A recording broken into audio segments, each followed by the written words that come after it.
Hello, everyone, and welcome to the first episode of the Prem Pundits podcast. And I'm joined here with Taylor. How you doing, Taylor? Yeah, I'm good, thank you. How are you? Yeah, not too bad. So today we're going to be going through a couple topics regarding the Premier League, and yeah, we're just going to be giving you our thoughts, feelings. But we both have excellent ball knowledge, as you've probably seen on the TikTok. So we'll just keep it going. So the first one is most improved player this season. What have you gone for, Taylor? Most improved. I've gone for Jack Grealish. I think the new Pep system is suited towards him, and he's become, one of the first names on the team sheet for Man City this season. Not that I've not always believed in it. I've always thought he's been a quality player, but he's been given a real opportunity. And I think all people are catching on with how good this player is this season. I think some other players have had great purple patches. I'm looking at Miggy Almiron on Solly March. But Jack Grealish has been consistent really the whole season. So for me, Jack Grealish is the most improved player this season. Yeah, I'm going to have to go for Gabriel Martinelli. I think for Arsenal this season, he's been absolutely quality, outshining Saka in some moments. His link-up play and, the stats itself speak for themselves. He's got, I think, 15 goals, 5 assists in 33 games. Compare that to his last season. He's been more direct. He's been taking players on, and I think compared to a lot of the players this season, he's most definitely most improved. There are some shouts there for Jack Grealish, but I just don't think Grealish has had the results, the stats to back that up. Yeah, okay. It's not all about stats for me, but Yeah, no, I do agree. Okay, so moving on, we will go for best signing. Who's your best signing this season? Best signing. I've gone for a striker, Gabriel Jesus, not the man you would expect. But I think if you're looking at the biggest impact they've had on their new club, I think it's Gabriel Jesus, because the way that Arsenal can play now with him, it's just a proper different fluid attacking football that they never had before. And I think it's exactly what Mikel Arteta wanted. And you can see that because of this, they're now able to launch a proper title challenge. So yeah, I think Jesus had a great impact for Arsenal, and I think he's the signing of the season. Right, and for my best signing, I'm going to have to go with Haaland. I mean, the stats speak for themselves. He's had, I'm just looking here, 33 goals in 29 appearances with 7 assists. In the Champions League, he's had 12 goals in 8 games. I mean, it's freakish. He's turned the Premier League, he's turned the Champions League into his own sort of competition. He's absolutely destroying and breaking records. And within that City team, he will, without a doubt, possibly bring him that Champions League that they've been long awaiting for. So moving on, we will now go into from the best signing to the biggest flop signing. So what have you gone for, Taylor? For me, there's only one man. £80 million. Darwin Núñez. Genuinely, this kid, he is not up to the standard of Liverpool. He's not got that technical ability. Good movement, but other than that, yeah, not worth it at all for me. His finishing just lets him down. Glorified Timo Werner. So Núñez is the biggest flop for me this season. Yeah, I've gone for Mudryk for Chelsea, £88.5 million, €100 million, and to only play 11 games and get 2 assists, I just think it's atrocious. For that money, he should be doing better, and without a doubt has been the biggest flop. As an Arsenal fan, we wanted that player, and it wasn't to be, and I think it's actually a bit of a saving grace there because he has not done what many expected of him. I think Odegaard has proven this season that he's a better all-round player and can create a much more than what Mudryk has done. And for that price tag, it is definitely the biggest flop this season. I just think with Mudryk, he's still got time. He's only been here, as you said, 11 games. So next season, when Chelsea get more signings through the door, as I'm sure they will, he will have a chance. But Núñez has shown he's had more than enough time. Yeah, without a doubt. And from there, we will now go on to Manager of the Season. What have you gone for, Taylor? Manager of the season for me is Unai Emery. Not even had the full season, and he's took a team from being a relegation candidate early on to a European contender. A good chance of getting Europa League this season if they finish the season as strong as they have been doing over the past few weeks. He's just turned them into a solid team, really where they should have been. If you look at the team they've had, but Gerrard weren't able to do it. Emery has certainly been able to do it. And for me, biggest overachiever this season is Emery, and so that's for that I'm going to give him my Manager of the Season award. Yeah, and I've gone for Pep Guardiola. Pep Guardiola this season on for a treble, a tactical masterclass all season. I mean, if he gets that Champions League, yeah, and gets that FA Cup and wins the Premier League, all of which seem incredibly possible. I mean, Man United in the FA Cup final, he probably will beat them. The Premier League does seem lost for Arsenal considering that 4-1 defeat.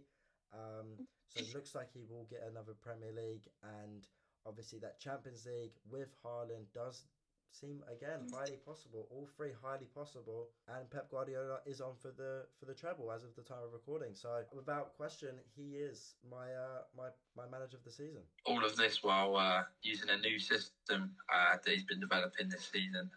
It's very impressive, yeah.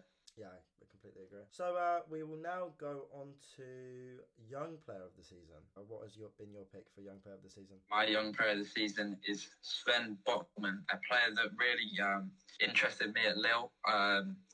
From that, I could see that he was going to be a great player because he won the league with them, and they won their league off a great defensive record. And then obviously he's come to Newcastle, and their success has been through their defensive solidity. So I think Botman is the contributing factor to that. Definitely a big part of that impressive defensive record of Newcastle this season.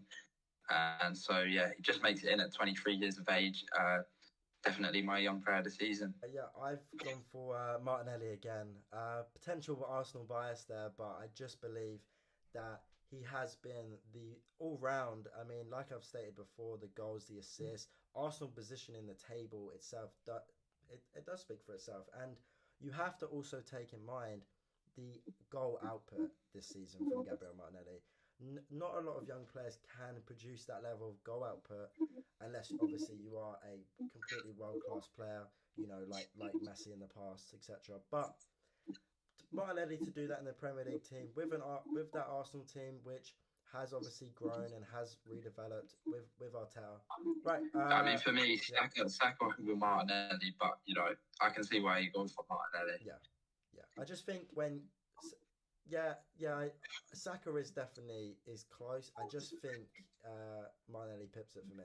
So looking at this, we have seen Arsenal overachieve, but what about further down the table when you look at teams like Southampton and teams like Leeds, Leicester? Who do you think is most likely to get relegated this season? So for me, my dead set to get relegated is Southampton. I think they're too far gone now. They're definitely going to be going down. They've not got enough quality in their team. They're a championship team really now. It's unfortunate. They've had a good run in the Premier League, but yeah, they'll be going down this season. It'll be a miracle if they stay up. Next up, I'm going to go for Everton because I just think out of the next four teams, their attacking record is just the worst, and their fixtures, they're going to struggle to pick up points. I think they've had some really winnable games recently, and they've just been played off the park. So for me, Everton are going down. And then I'm going to go on the last day of the season, Nottingham Forest will get relegated. I just think compared with Leeds and compared with Leicester, I think Nottingham Forest just don't have enough quality in their team to stay up, really. Who have you got to go down? I completely agree with Southampton. Southampton, I think it's too far gone. I think they haven't picked up enough points at this point of the season. And I think it is pretty much over for them. Same with Nottingham Forest. I just believe that they concede too many and the goal output isn't there. They just do not score enough to be within the Premier League. But I wouldn't agree with Everton. I think Everton is a big enough club. They've got Sean Dyche. He knows how to get them over that line. And I just believe he will do it again. I think the squad depth within Everton could do it. And it would be a real shame if that team did go down. I do believe they are a Premier League team. But I think Leeds will most likely make their return to the Championship. They have an attacking threat, it is true. But they just... Their football is too expansive. They leave too much. The space is open, and it won't work with that team in the Premier League. I think they will just lose out at the end of the season. And finally, what is that? Sounds like karaoke. Okay. And now on to player of the season. Taylor, what is your player of the season? Player of the season is obviously Erling Haaland. I mean, what a season this guy's had. He's shown he's got it all as a striker. Even in the most recent game, getting involved with the assist for De Bruyne, great hold-up play for the first goal, instrumental in our game there, always available. We had so many chances where his movement is impeccable that Arsenal centre-backs could not deal with him, and getting his goal at the end with his hair down. Yeah. I mean, just what a player this guy is.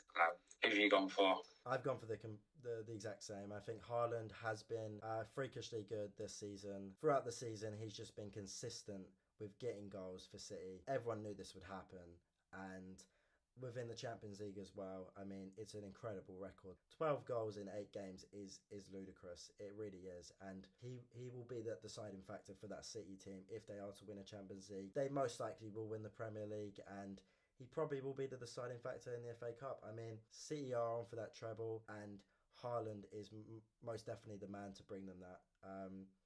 He's without question the player of the season. Yeah.